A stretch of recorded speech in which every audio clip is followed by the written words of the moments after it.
Right, hi guys. I'm going to quickly show you a few where the compounds have brackets in them and what does that mean. Okay, so I'm going to show you one where now you can see here, this is a hydroxide. I've given you some to learn. These are called the polyatomic ions. They are one unit. It is as if it has its own element, and it is treated as if it was one atom. Okay, but you can see over here, this one has broken up. Okay, there's no more O2, this is H2O, there's no more hydroxide as OH over here. Okay, so I'm going to show you what happens. So if I take a look at my first, and we make one molecule of each, here's my Mg, okay, and then I've got two OH units, so OH and OH. So the O's are connected to the magnesium. Okay, and the H's are connected to the oxygens. So we treat that over there is a hydroxide, and that over there is a hydroxide. So that's why there's brackets around it, because it is one unit, and it is two units bonded to one magnesium, and so that's why we use it like that instead of O2, H2, okay, because this is treated as if it was one unit. Okay, so there I have that. I then have an HCl. Okay, so there's one HCl. Then I get a magnesium chloride. So there you can see magnesium again with two chlorines. It's just bonded there. That's what magnesium chloride looks like. And then we know your H2O. Okay, so again, we can do the Mg, the O, the H, and the Cl. Okay, on this side. And we go Mg, the O, the H, and the Cl on that side. Okay, so if I count here, I've got one Mg here. Now, this is what's important with this, is that this is not like exponents, but it does times in. So because that 2 means that you have two of those, okay, so that 2 means you've got two of them, which means that you are timesing the O by 2.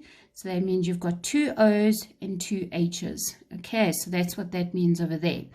So we've got two O's. Now be careful, because you have two H's over there, but you also have an H over there. So there we have a 3 over there. And then we have one Cl. Okay, so let's do the same here. We have one magnesium.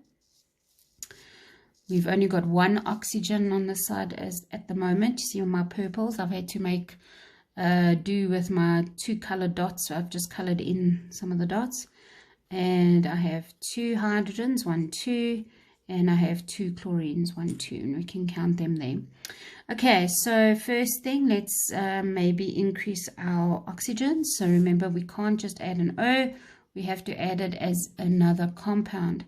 So this changes our O to 2, and our hydrogen becomes 4. All right.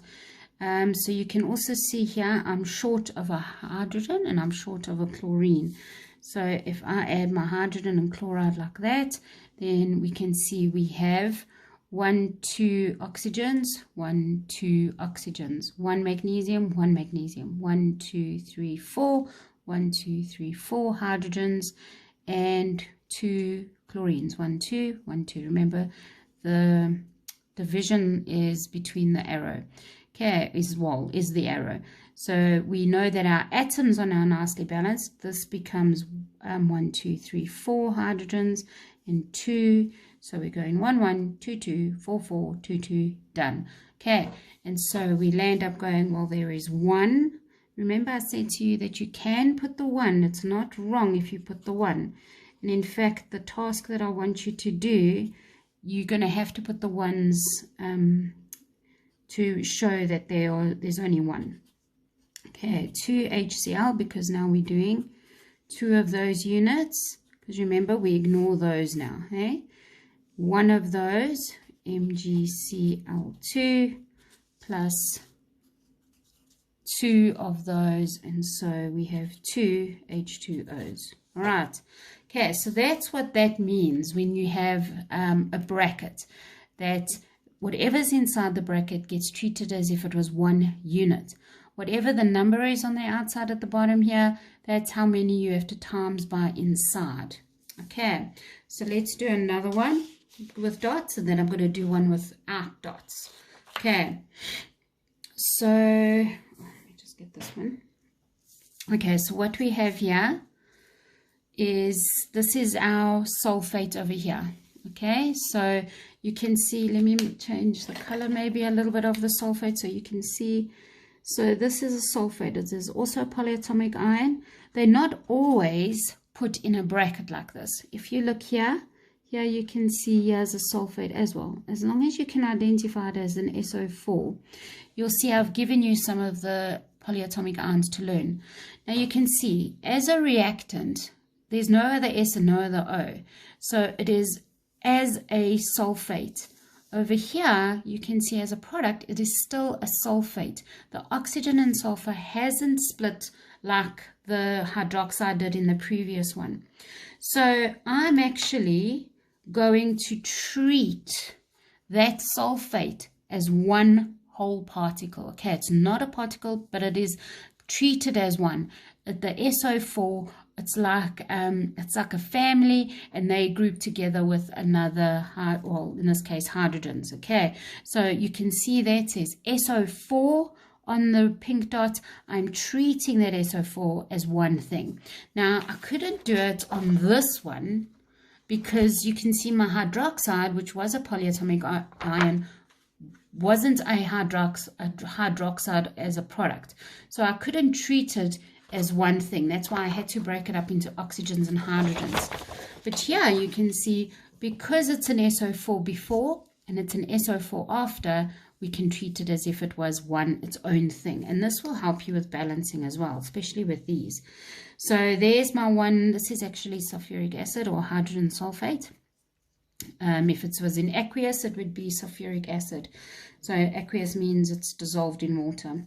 All right, then I need my iron bromide.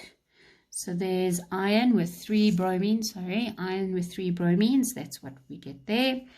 And we land up with iron sulfate. Now look at this iron. There's 2 iron atoms with 3 sulfate ions.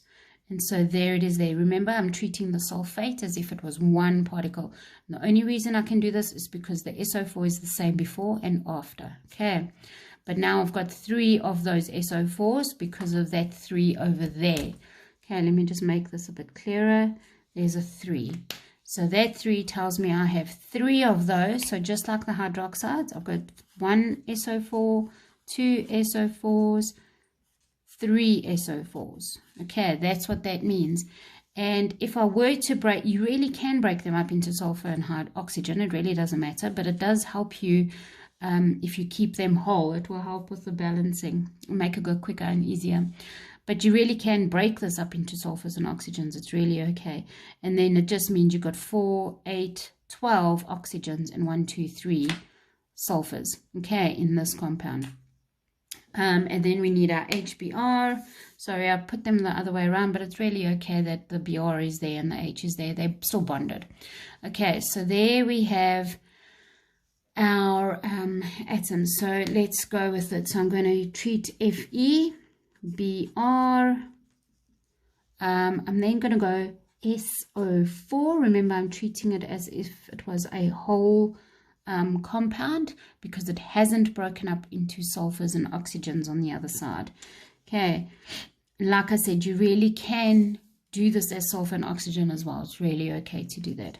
Okay, and then there's our line, and we're going to go Fe, Br, SO4, and H as well. Remember, exactly the same. So I've got 1 iron on this side, 3 bromines, 1 sulfate and 2 hydrogens, 2 ions, 1 bromine, 1, 2, 3 sulfates, and 1 hydrogen. Okay, so let's take a look. I need to increase my bromines. You really can start anywhere you like, but you can see I need to increase my iron and my bromine, so it makes sense that I then add another one of those. Please remember, you can't just add whatever you need. You have to add it as the compound looks. Okay, so there I have another one. So this gives me 2 ions and 6 bromines. Okay, I'm going to take a look here. I need 6 bromines over here. So I have to add 6, or well, add 5 to make 6 of these. How many have I got there? 1, 2, 3, 4, 5. And there is my other one over there. So we've landed up with 1, 2, 3, 4, 5, 6 over there, so that I can get 1, 2, 3, 4, 5, 6 bromines over there. But now this has increased my hydrogens to 6 as well. I've now got 6 hydrogens on this side. So I need to do something, on this side. And that means I'm going to add another 2 of these molecules, or not molecules, compounds. And there are my compounds. Okay, and now I've added 1, 2, 3, 4, 5, 6. Now I've got 6 hydrogens, 1, 2, 3 sulfates. And there they bonded now. 2, 2, 6, 6, 3, 3, 6, 6. All right, so again, remember how we do this. So I've got 2 of those units. So I ignore this now because now I've seen it how it's bonded. 2 FeBr3 plus 1, 2, 3 of those H2SO4 to give me 1 of those. And again, you don't have to put the 1. I'm just showing you that you can, but you will not get penalized if you do or don't. Okay, and plus 6 HBr, because there are 6 of those units. And there is your balanced chemical equation. Right, sorry, there was a bit of a break in my video. All right, so here's quite a complicated looking one. And you can see now, excuse me, that we've got quite a few compounds with brackets. Okay, so remember the brackets are there because we have the polyatomic ions, and the polyatomic ions act as one unit, and so they are added to another compound in that unit in that way. All right, so I've tried to color code them so that you can see what I'm talking about. So here we have an ammonium. Now, if you have a look at your notes, you'll see that I've given you ammonium to remember. So here we have ammonium, and here's another pink ammonium. They look exactly the same, except look at this one. This one has the 3 outside the bracket. That means that it has 3 ammoniums. So if I were to use the pink now, and each one of those represented an ammonium, we have 3 of them, which means each one of these would have 1 nitrogen and 4 hydrogens. 1 nitrogen, 4 hydrogen, 1 nitrogen, 4 hydrogen. But in this compound, they are bonded together as 3 ammonias and 1 phosphate. Okay, here we have lead nitrate. So, oh, sorry, let me just take you back to this one. There's phosphate, purple over there, and there we have phosphate over there. So, like I said to you, you can treat them as one thing when you see they haven't been broken up. This is PO4, PO4, NH4, NH4. Okay, the only difference is there are 4 PO4s because of that outside the bracket. Okay, it means again, if I was to use the purple and every dot represented a PO4, there would be 4 dots. Okay, so each one of them contains a phosphorus and 4 oxygens. Our lead is just an element, an atom, so you'll be happy with the lead. But there's 1 here and 3 here. Okay, and then nitrates, the blue ones, I have 4 in this compound, and here I only have 1. So notice this one doesn't have any brackets. That's because there's only 1 ammonium and only 1 nitrate. Now again, remember, you can tell if they are polyatomic ions and if they are grouped together like this. So NH4, NH4, PO4, PO4, NO3, NO3. You can see how the leads are by themselves. Okay, so if they don't break up as products, then you are safe to do it this way. Again, girls, you really can do it as nitrogen, hydrogen, phosphorus, oxygen, lead, and make sure you add those nitrogens and those oxygens. Okay, so just bear that in mind. You really can do it per element, but it does take longer. You won't get a lot of these. Okay, I'm not going to give you too many of these, but I thought I'd show you a bit more complex ones for those of you who are doing this well and who are understanding and who'd like to have a bit of a challenge. Okay, so what I'm going to do is now we're going to see NH4, we have 3 of them. Okay, that number outside there tells me I have 3 ammoniums. So hopefully you can see my red. I've decided to use red here, so hopefully you can see that. Okay, I only have 1 phosphate. Don't get confused with that 4 over there. That 4 belongs to the oxygens, okay? So that tells me in this polyatomic ion, in this structure, I have 1 phosphorus and 4 oxygens. But as a whole structure, I only have 1. Lead is 1. You can see over there. Nitrates, the blue, I have 4, okay? So I have 4 over there. Right, let's go to the other side. So remember, this is our divide, the arrow. So 3 leads, okay, because of that little 3, I have phosphates and I have 4 phosphates.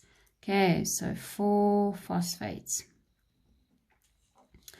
And I now have only 1 ammonium and 1 nitrate over there, 1 blue one. Okay, so this is extremely not one of them are balanced.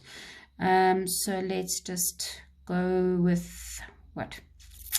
I'm going to start with my atoms. Let's just start with that.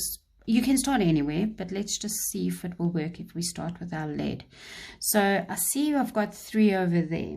Okay, so I need 3 over here, but remember, I can only add numbers in the front. So I need 3 leads. So if I put a 3 here, okay, that then gets multiplied like the distributive law. I get 3 leads. And because I already have 4 nitrates in this one compound, and now I'm getting 3 of those compounds, I have to times that 4 and that 3, the one outside the bracket. Okay, so 3 times 4, and this is a nitrate, so I'm going to get 12 nitrates now. 4 nitrates in 1, but I have 3, and so I have 12 nitrates altogether. My leads are also now balanced over there. Okay, so let's see, what did I do? I changed the nitrates on this side. So let's change the nitrates on this side. Okay, the only way we're going to be able to do that is we have 1 over there. And so this is going to be quite a big number, girls. I need 12 nitrates, and I only have 1 whole nitrate over there. So if I put a 12 over there, okay, I'm now going to get 12. You happy? I hope you are. Okay, I'm now going to get a 12 over there, but now my ammonias, remember, it goes to the pink and to the blue, and so 12 ammonias. Don't times it by the 4, okay, unless you want to get individual elements. But if we are using the ammonium as a whole thing, then we don't, it's only 1 ammonium. So I now have 12 ammoniums. Okay, so those are balanced, these are not. Okay, so let's see, can I get 12 ammoniums on this side? I have 3 at the moment here. Okay, let's take a look at our phosphates. I need 4 phosphates. So if I were to put a big 4 over there, that would mean I get 4 phosphates, right? Yes, because I have 1 phosphate, and now I have 4 of those compounds, so I now have 4 phosphates. But now take a look here. I need 12, and 4 times 3 gives us 12. So because each one of those has 3 ammoniums, but now I have 4 of them, so that means this gets a 12 and this gets a 4. 12, 12, 4, 4, 3, 3, 12. So there it is. 4 of those plus 3 of those gives us 1 of those and 12 of those. We are balanced.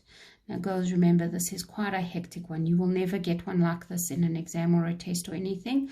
This will only come in 10, 11 and 12. Okay, so don't freak out if you're not getting this one particularly. As long as you can balance the others that I've given you, that's fine. I'm just doing this one as a challenge. And please, please, please make sure that you are understanding.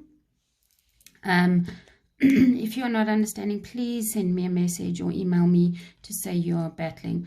As long as you have watched all my videos, don't worry about this particular one. This one's quite difficult. If you're battling with this one, it's okay. Just leave it. Okay, you will never get something like this. But I thought for the people that are, the girls that are really coping with this and wanting a bit of a challenge, this was good. Okay, and I wanted to just discuss what the brackets were with you as well. What does it mean? Okay, so the other two I think were pretty okay. So as long as you can do ones like that, and even those, that won't be in, they won't be so hectic. Okay, so please just make sure you are doing your work. Make sure you're watching the videos, doing what you need to do, because girls, we don't know when we're coming back, and when we do come back, and you say to me, you do not know anything that's going on, I'm going to be very cross with you. So please, please, please make sure you are working. And if you're battling, please tell me.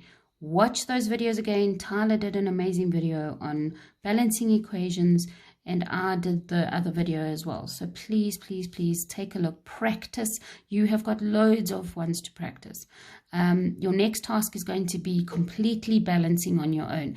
They will not be like this, please. They will be a lot simpler and doable for you, okay, for your standard. All right, so please, please, please make sure you are doing your work. All right, love you lots.